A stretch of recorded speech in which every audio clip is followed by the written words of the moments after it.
Hi guys, Sridhar Rambo വ്ളോഗ്സിലേക്ക് എല്ലാവർക്കും സ്വാഗതം. അപ്പോൾ നമ്മളിന്ന് ടെസ്റ്റ് റൈഡ് റിവ്യൂ ചെയ്യാനാണ് പോകുന്നത്. ഹസ്ക്വന സ്വാട്ട് പ്ലെൻ പറഞ്ഞ ബൈക്കാണ് നമ്മൾ ഇന്ന് ടെസ്റ്റ് റൈഡ് റിവ്യൂ ചെയ്യാൻ പോകുന്നത്. പല ആൾക്കാർ ഈ ബൈക്കിനെ പറ്റി കേട്ടിട്ട് പോലും ഉണ്ടാവില്ല. ഇതിപ്പം നമ്മുടെ ബജാജ് വിത്ത് KTM ആണ് ഇന്ത്യയിലോട്ട് ഈ ബൈക്ക് ഇൻട്രൊഡ്യൂസ് ചെയ്തിരിക്കുന്നത്.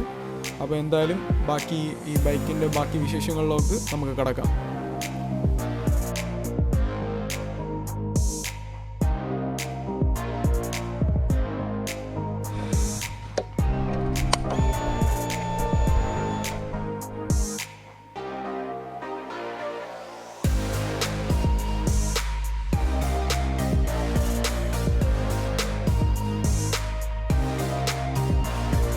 ഒരു മോഡേൺ ക്ലാസിക് ബൈക്കായിട്ടാണ് ഹസ്ക്വന ഇന്ത്യയിൽ ലോഞ്ച് ചെയ്തിരിക്കുന്നത്. അപ്പം അതിൽ സ്വാട്ട് പ്ലെൻ ബൈക്കാണ് നമ്മളിപ്പോൾ റിവ്യൂ ചെയ്യുന്നത്. സ്വാട്ട് പ്ലെൻ ഇത് നല്ല ബ്രാൻഡിങ് ആയിട്ട് തന്നെയാണ് ഇവർ ചെയ്തിരിക്കുന്നത്. ബൈക്കിൻ്റെ എല്ലാ പാർട്സിലും ഹസ്ക്വന എന്ന് പറഞ്ഞ ബ്രാൻഡ് വളരെ ഹൈലൈറ്റ് ചെയ്ത് അതിൻ്റെ എംബ്ലവും അതേപോലെ ബൈക്കിൻ്റെ നെയിമും ഹൈലൈറ്റ് ചെയ്ത് കൊടുത്തിട്ടുണ്ട്. പിന്നെ ഈ കമ്പനിയെ പറ്റി പറയുകയാണെങ്കിൽ 1689 ഈ കമ്പനി സ്റ്റാർട്ട് ചെയ്യുന്നത്.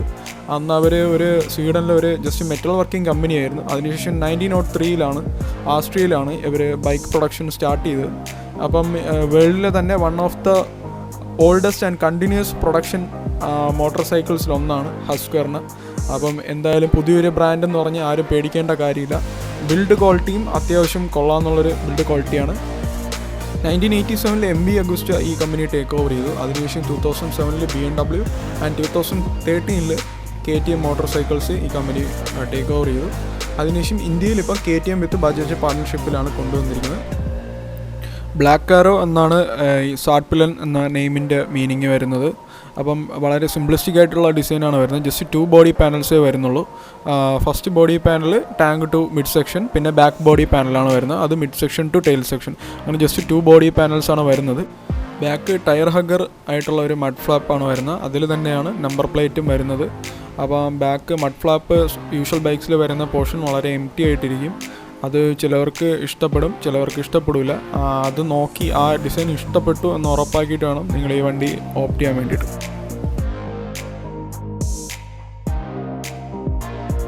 ഡ്യുവൽ ചാനൽ ABS ഉള്ള 320mm ഫ്രണ്ട് ബ്രേക്സും 230mm ബാക്ക് ബ്രേക്സും ആണ് വരുന്നത്. ബൈബ്രയുടെ ബ്രേക്സ് ആണ് വരുന്നത്. ടാങ്ക് കപ്പാസിറ്റി വരുന്നത് 9.5 ലിറ്റേഴ്സ് ആണ്. അപ്പോൾ നമുക്ക് നേരെ ഇതിൻ്റെ ട്രിപ്പ് മീറ്ററും പിന്നെ സൂപ്പർ മോട്ടോ മോഡ് സെറ്റിങ്സും നോക്കാം. റേഞ്ച് ആണെങ്കിൽ നമ്മൾ ആ ഫ്യൂല് ഇനി എത്ര കിലോമീറ്റർ ഓടുമെന്ന്, പക്ഷേ നോർമലായിട്ട് നമുക്കിത് മനസ്സിലാക്കാൻ പറ്റുന്നെങ്കിൽ ഒരു 10 കിലോമീറ്ററൊക്കെ ഒരു നോർമൽ റൈഡ് കഴിയുമ്പോൾ നമുക്ക് അതിൻ്റെ ഒരു കറക്റ്റ് ഒരു റേഞ്ച് ഏകദേശം മനസ്സിലാക്കാൻ പറ്റും. ചിലപ്പം പഴയ റൈഡിൻ്റെ ഇതായിരിക്കും. പിന്നെ ട്രിപ്പ് 1 ഉണ്ട്, ട്രിപ്പ് 2 ഉണ്ട്. ഇതിൽ 2 ട്രിപ്പ് സെറ്റ് ചെയ്യാം. ട്രിപ്പ് 1-ലായാലും 2-ലായാലും ഇപ്പോൾ കിലോമീറ്റർ ആവറേജ് സ്പീഡ് കാണിക്കും, പിന്നെ ആവറേജ് മൈലേജ് കാണിക്കും, പിന്നെ എത്ര മണിക്കൂർ റൈഡ് ചെയ്തെന്ന് കാണിക്കും, ട്രിപ്പ് അവർ കാണിക്കും, സ്പീഡ് കാണിക്കും, ആവറേജ് സ്പീഡ്, ആവറേജ് മൈലേജ്, പിന്നെ ഫ്യൂൽ റേഞ്ച് എല്ലാത്തിലും കാണിക്കും. പിന്നെ ട്രിപ്പ് മോഡ് 2 ആയാലും ഇത് സെയിം തന്നെയാണ്. മിനിറ്റ്. പിന്നെ ഇതെന്ന് വെച്ചാൽ നമ്മളെ ABSൻ്റെ മോഡാണ്. ഇപ്പോൾ റോഡാണ് കിടക്കുന്നത്. റോഡെന്ന് പറയുമ്പോൾ ഡ്യുവൽ ABS ആണ്. അതിൽ പിന്നെ റോഡും ഉണ്ട്. പിന്നെ ഉള്ളത് സൂപ്പർ മോഡാണ്. സൂപ്പർ മോട്ടോ ബാക്ക് ഫ്രീ ആണ്. അപ്പോൾ നമുക്ക് ഓഫ് റോഡിനൊക്കെ പറ്റിയത് സൂപ്പർ മോട്ടോ ആണ്. അത് ആക്കേണ്ടതെന്ന് വെച്ചാൽ ആ മോഡിൽ വരണം. ആ സൂപ്പർ മോട്ടോ അല്ലെങ്കിൽ റോഡ് മോട്ടിൽ വന്നിട്ട് നമ്മൾ ലോങ് പ്രസ് ചെയ്യുമ്പോൾ കീപ് പ്രസ്സിങ് ആൻഡ് അത് വിടാൻ പറയും. അപ്പം സാധനം മാറി സൂപ്പർ മോട്ടോ അല്ല റോഡ് മാറി.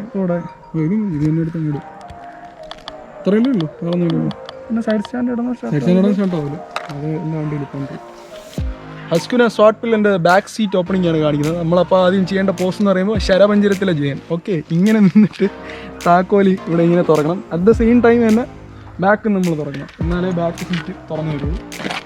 ബാക്ക് സീറ്റിനകത്ത് വരുന്നതെന്ന് പറയുമ്പോൾ ഫ്യൂസസ് ആണ്. എല്ലാ ഫ്യൂസും ബാക്കിലാണ് വരുന്നത്. വിത്ത് ECU എല്ലാം ഇതിനകത്ത് വരുന്നു. സ്റ്റോറേജ് സ്പേസ് കുറവാണ്, നല്ല കുറവാണ്. ഒരു മൊബൈൽ ചാർജർ വേണമെങ്കിൽ സെറ്റ് ചെയ്ത് വെക്കാനുള്ള ഒരു ചെറിയ ഗ്യാപ്പുണ്ട്, അത്രയേ ഉള്ളൂ. വേറെ വലിയ ഗ്യാപ്പൊന്നുമില്ല.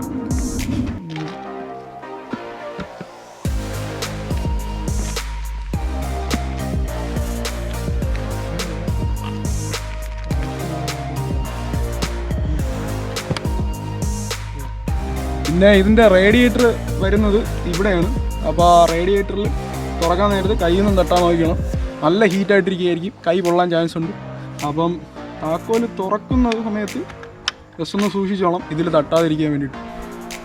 അപ്പോൾ നമുക്ക് ബാക്ക് സീറ്റിൻ്റെ ഒരു ഇത് നോക്കാം, പ്രശ്നമായിട്ട് വരുന്ന നോക്കാം. ഇപ്പം ഫ്രണ്ടിൽ മെലിഞ്ഞ ആളും ബാക്കിൽ എന്നെപ്പോലെ ഇച്ചിരി സൈസുള്ള ആളും ഇരിക്കുകയാണെങ്കിൽ അത്യാവശ്യം കുഴപ്പമില്ല. പക്ഷേ ഫ്രണ്ടിലും ബാക്കിലും നല്ല സൈസുള്ള ആളിരിക്കുകയാണെങ്കിൽ അത് ഇച്ചിരി പ്രശ്നമാവും. കൈ വരയ്ക്കുന്നു. എനിക്ക് സ്ഥലമുണ്ടാണേ ഉണ്ട്, പക്ഷേ ഈ ഒരു സാധനം ഉള്ളതുകൊണ്ട് ഗ്രാബ് റെയിൽ ഉള്ളതുകൊണ്ട് കുഴപ്പമില്ല.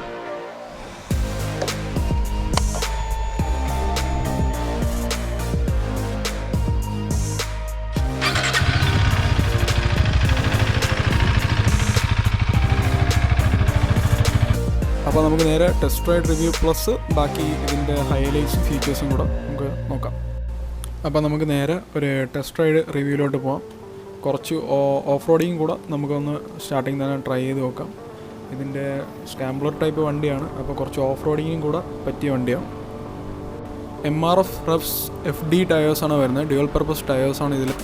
വണ്ടി ഓഫ് റോഡിങ് അത്യാവശ്യം കുഴപ്പമില്ലാത്ത സ്റ്റെബിലിറ്റി ഉണ്ട്. ഓൾസോ നല്ല കംഫർട്ടബിൾ ആയിട്ടാണ് റൈഡ് ഇപ്പം പ്രസൻ്റ്ലി ഫീൽ ചെയ്യുന്നത്. അത്ര ഓവർ ബൗൺസി അല്ല, എന്നാൽ വണ്ടി ഗ്രാവലിൻ്റെ പുറത്തേക്ക് കയറുമ്പോൾ സ്കിഡ് ആവുന്നു അങ്ങനെയുള്ള ഫീലൊന്നും ഇല്ല. കുറച്ച് സ്റ്റേബിളായിട്ടാണ് തോന്നുന്നത് ഓഫ് റോഡ് എല്ലാം പോകുമ്പോഴത്തേക്ക്. അപ്പോൾ off road medium off road cable ആയിട്ടുള്ളൊരു ബൈക്ക് തന്നെയാണിത്. ബൈക്ക് ഓഫ് റോഡ് കേബിൾ ആണെങ്കിലും ഗ്രൗണ്ട് ക്ലിയറൻസ് ജസ്റ്റ് 145 mm വരുന്നുള്ളൂ. അപ്പോൾ അവർ സൈലൻസർ തട്ടാതിരിക്കാൻ വേണ്ടി സ്കിഡ് പാഡ് കൊടുത്തിട്ടുണ്ട്. അപ്പോൾ വണ്ടി ഓഫ് റോഡ് വന്ന് 4 പ്രാവശ്യമൊക്കെ സ്കിഡ് പാഡ് തട്ടിയായിരുന്നു, അപ്പോൾ അത് വലിയ പ്രശ്നമില്ല. അപ്പോൾ നമുക്ക് ഇതിൻ്റെ കുറച്ച് ടെക്നിക്കൽ സൈഡും കൂടെ ഒന്ന് നോക്കാം. എഞ്ചിൻ എന്ന് പറയുമ്പോൾ 250 cc എഞ്ചിനാണ് വരുന്നത്. 30 horse പവറും 24 Nm ടോർക്കുമാണ് വരുന്നത്. ഹോഴ്സ് പവർ 30 horse പവർ വരുന്നത് at 9000 RPM, torque 24 Nm torque വരുന്നത് 7500 RPM. ഇതിൻ്റെ ഫ്രെയിം വരുന്നതെന്ന് പറയുമ്പോഴത്തേക്ക് സ്പ്ലിറ്റ് ട്രില്ലസ് ഫ്രെയിമാണ് വരുന്നത്. ഓൾമോസ്റ്റ് നമ്മുടെ ഡ്യൂക്ക് 250യുടെ അതേ സെയിം ഇതാണ് വരുന്നത്, സ്പെക്കാണ് വരുന്നത്. ഫ്രെയിം ആയാലും എഞ്ചിനായാലും ഡ്യൂക്ക് 250 ആയിട്ട് ഒരു രീതിയിൽ സാമ്യം തോന്നാത്ത രീതിയിലാണ് ഇതിൻ്റെ എൻ്റയർ ഡിസൈനിങ്ങും കാര്യങ്ങളും വന്നിരിക്കുന്നത്. പിന്നെ ഇതിൻ്റെ ഫ്രണ്ട് ഷോക്ക് എന്ന് പറയുമ്പോൾ WP അപെക്സിൻ്റെ അപ്സൈഡ് ഡൗൺ ഫോർക്കാണ് വരുന്നത്, 43 mm ആണ് വരുന്നത്. പിന്നെ ബാക്കിൽ വരുന്നത് അതിൻ്റെ തന്നെ മോണോ ഷോക്കാണ് വരുന്നത്. ബൈക്ക് കോർണറിങ് ചെയ്യുന്ന സമയത്ത് നമുക്ക് നല്ലൊരു കോൺഫിഡൻസ് തോന്നുന്നുണ്ട്. പിന്നെ ഓൾസോ ബൈക്ക് സ്റ്റെബിലിറ്റിയും അത്യാവശ്യം നല്ല സ്റ്റെബിലിറ്റി ഫീൽ ചെയ്യുന്നുണ്ട്. കോർണറിങ് ഒക്കെ വളരെ നമുക്ക് ഈസി ആയിട്ട് എടുക്കാൻ തോന്നുന്നുണ്ട്. പിന്നെ കോർണറിങ് സ്റ്റെബിലിറ്റി ആയാലും ഹൈ സ്പീഡ് സ്റ്റെബിലിറ്റി ആയാലും നല്ല സ്റ്റേബിളായിട്ട് തന്നെയാണ് ഫീൽ ചെയ്യുന്നത്. ഓൾസോ റൈഡ് കംഫോർട്ട് നല്ലൊരു കംഫോർട്ടബിൾ ഫീലാണ്. പിന്നെ നമുക്ക് എനിക്കിപ്പം ചെറുതായിട്ട് തോന്നിയൊരു ഫീലിംഗ് എന്ന് വെച്ച് കഴിഞ്ഞാൽ നമ്മുടെ ബാക്ക് ബ്രേക്കിൻ്റെ ലിവർ ഇങ്ങനെ പുഷ് ചെയ്യുമ്പോൾ ഒരു മെറ്റൽ അല്ലാത്ത രീതിയിൽ, അതായത് നമ്മൾ സാധാരണ ഒരു ബൈക്കിൽ ഇങ്ങനെ ബ്രേക്ക് അപ്ലൈ ചെയ്യുമ്പോൾ ഒരു മെറ്റൽ ആണ് നമ്മൾ അപ്ലൈ ചെയ്യുന്നതെന്നുള്ളൊരു ഫീൽ നമുക്ക് വരും. ഇത് അങ്ങനത്തെ ഒരു ഫീലിംഗ് വരുന്നില്ല, ഒരു പ്ലാസ്റ്റിക് ടൈപ്പ് ഫീലിംഗ് ആണ് വരുന്നത്. അതിൽ ചവിട്ടുന്ന പോലത്തെ ഒരു ഫീലാണ് നമുക്ക് വരുന്നത്. പിന്നെ ഇതിൻ്റെ ഏറ്റവും വലിയൊരു ഡ്രോബാക്കായിട്ട് എനിക്ക് തോന്നുന്നത് ഇതിൻ്റെ ടാങ്ക് കപ്പാസിറ്റി തന്നെയാണ്. ജസ്റ്റ് 9 liters 9.5 liters അത്രേ വരുന്നുള്ളൂ. അത് ഇച്ചിരി കുറവാണ്. നമുക്ക് ഇതിൽ ഒരു ഫുൾ ടാങ്ക് പെട്രോൾ അടിക്കാൻ വേണ്ടിയിട്ട് ഓൾമോസ്റ്റ് നമ്മുടെ സ്കൂട്ടറിലൊക്കെ അടിക്കുന്ന പോലത്തെ ഒരു ഫീലേ നമുക്ക് ഇതിൽ വരുന്നുള്ളൂ, പെട്രോളൊക്കെ ഫുൾ ടാങ്ക് അടിക്കാൻ വേണ്ടിയിട്ട്. അതും ഒരു ഡ്രോബാക്കായിട്ട് വേണമെങ്കിൽ എടുക്കാം. പിന്നെ ഇതിൽ വേറൊരു അഡ്വാൻറ്റേജ് ലോങ് ട്രിക്ക് പോകുമ്പോഴത്തേക്ക് നമുക്ക് തോന്നുന്നതെന്ന് വെച്ച് കഴിഞ്ഞാൽ ഇതിൽ തന്നെ ടാങ്ക് റാക്ക് വരുന്നുണ്ട്. അപ്പം നമുക്ക് ടാങ്ക് റാക്കിൻ്റെ പുറത്ത് നമുക്ക് ചെറിയ ബാഗൊക്കെ ഒന്ന് സെറ്റ് ചെയ്ത് നമുക്ക് ലോങ് ഒക്കെ പോകുന്നെങ്കിൽ അത് വെച്ച് കൊണ്ടുപോകാൻ എളുപ്പമുണ്ട്. പിന്നെ ലോക്കൽ യൂസിൽ നമ്മൾ ചെയ്യുകയാണെങ്കിൽ നമുക്ക് വേണമെങ്കിൽ വീട്ടിലെ സാധനമൊക്കെ വേണമെങ്കിൽ ഇതിൻ്റെ മുകളിൽ വെച്ച് നമുക്ക് കൊണ്ടുപോകാൻ പറ്റും. പിന്നെ ബാക്ക് പോർഷൻ ചിലവർക്ക് ഇഷ്ടപ്പെടും, ഇത്രയും ഇങ്ങനെ ഓപ്പൺ ആയിട്ടിരിക്കുന്നതുകൊണ്ട് ചിലവർക്ക് ഇഷ്ടപ്പെടില്ല. പിന്നെ നല്ല സ്റ്റെബിലിറ്റി ഉണ്ട്. നമ്മളിപ്പം ഹൈ സ്പീഡിൽ വന്ന് പെട്ടെന്ന് നമുക്ക് ഫ്ലിക്ക് ചെയ്ത് വേണമെങ്കിൽ എടുത്തുണ്ടോ അത്രയും സ്റ്റെബിലിറ്റി ഫീൽ ചെയ്യുന്നുണ്ട്. ഇൻഡിക്കേറ്റേഴ്സ് എന്തായാലും ആ ഒരു ബോഡി പാനലുമായിട്ട് ഫ്ലഷ് ആയിട്ട് ആയിരുന്നു ബിൽഡെങ്കിൽ നമുക്ക് കുറച്ചുകൂടെ ഒരു ഇതായിട്ട് തോന്നും. പിന്നെ ബ്രേക്കിംഗ് പറയുകയാണെങ്കിൽ അത്യാവശ്യം ഒരു ബെറ്റർ ബ്രേക്കിംഗ് ആണ്. പിന്നെ ആക്സിലറേഷൻ നമുക്ക് ആ ഒരു ഡ്യൂക്ക് 250യുടെ അല്ലെങ്കിൽ ആ ഡ്യൂക്ക് 200ൻ്റെ അത്ര ഒരു അഗ്രസീവ്നെസ് തോന്നത്തില്ല. പിന്നെ ഒരു ക്രൂസിങ് റേഞ്ച് കുറച്ചുകൂടെ ക്രൂസിങ് റേഞ്ച് കോൺസെൻട്രേറ്റഡ് ബൈക്കായിട്ടാണ് തോന്നുന്നത്.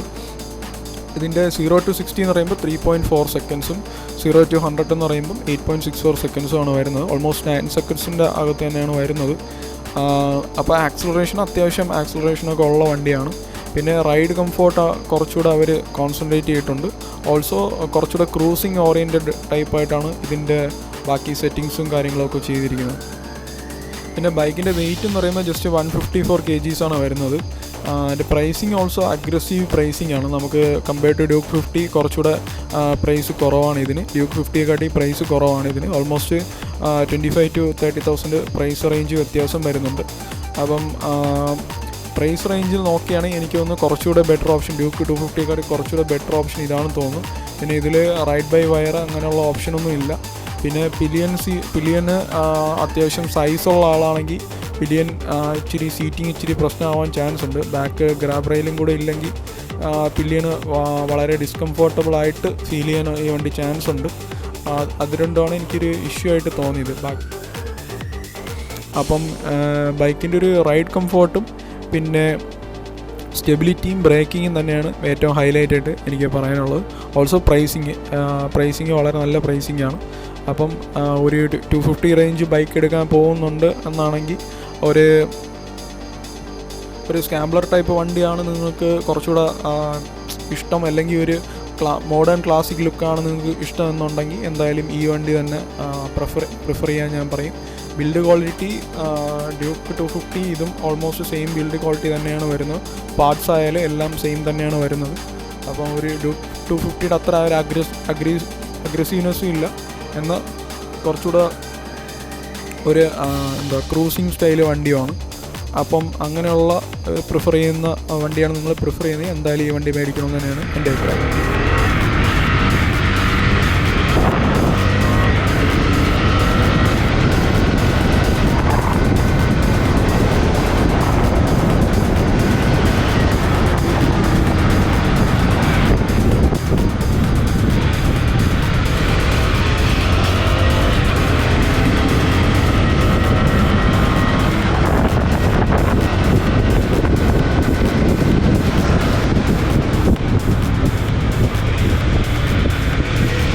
അപ്പോൾ ഹസ്ക്വന ഷോർട്ട് പ്ലെൻ്റെ ടെസ്റ്റ് റൈഡ് റിവ്യൂ ഇവിടെ അവസാനിച്ചിരിക്കുകയാണ്.